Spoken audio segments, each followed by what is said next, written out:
Hello and welcome to the StudyTravel TV studios in London. I'm Matthew Knott. And I'm Nicola Hancox, bringing you the latest StudyTravel news stories. The headlines this week: US IEPs face industry challenges. Turkey and US mutually halt visas. And growth in the Italian language school sector. So, you've just returned from sunny Washington DC then, Matt? Indeed I have, yes. I was at the 5th Annual English USA Stakeholders Conference last week, where the association discussed agent relationships, challenges to the industry, visa issues, the junior sector and embassy updates. A special panel discussion on the future of educator-agency relationships provided broad consensus on the enduring need for agents in a competitive recruitment environment and provided tips on working with agents, as well as observations that the sector has become a buyer's market, meaning schools need to differentiate clearly and highlight the student experience.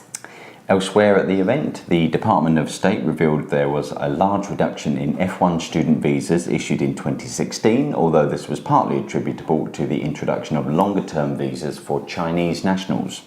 A range of industry associations extolled the virtues of working together and of advocacy efforts to address political threats to the sector, while advice for establishing different types of junior programs was provided, with this highlighted as an increasingly important sector for intensive English programs.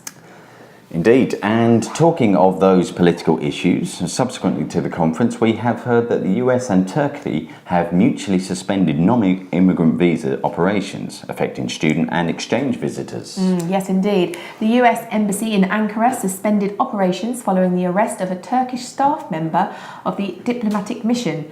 Local media reports suggest the arrest was in relation to last year's attempted coup. Students with a valid visa can still travel, and Turkish citizens can apply in other countries. Gökhan Islamoglu, coordinator of Turkish Agency Association UED, said they believed and hoped that the suspension would soon be cancelled. He said after only 2 days, some students have postponed travel or looked for alternative destinations. He said the effect could be large if the issue drags on. Now, over in Italy, the Association of Schools of Italian as a Second Language, or AISLs, has revealed to StudyTravel magazine that member schools welcomed 28,200 international students in 2016, a 3% increase compared with the previous year. Yes, indeed. More than 131,000 student weeks were delivered in 2016, an increase of 6.5% compared with the previous year, and the average stay increased slightly to 4.6 weeks. The USA was the largest source country for AISLs schools, providing 16.5% of students last year, followed by Germany, Switzerland, Austria and Japan. Francesca Romana Mamoli, president of AISLs, said there was a sizable increase in the number of Dutch, French and Brazilian students, and that China was also an interesting growing market. And now for a roundup of some of the other stories this week. The UK Department of International Trade has launched a new education advisory group to support education exports, which will be chaired by the Minister for Investment and will consist of key industry representative bodies. You were at that event as well, weren't you? I was. Getting about this week. Staying in the UK, Sarah Cooper, Chief Executive of English UK, has been pushing the ELT agenda by speaking at the Conservative and Labour Party conferences recently. In New Zealand, a global education group, Navitas, has entered into an agreement to acquire Christchurch College of English Limited, or CCEL, which has branches in Christchurch and Auckland. Oxford International Language School, or ILS, in the UK is to open a new junior centre in summer 2018, catering for students aged 14 to 17 with 3 programmes available.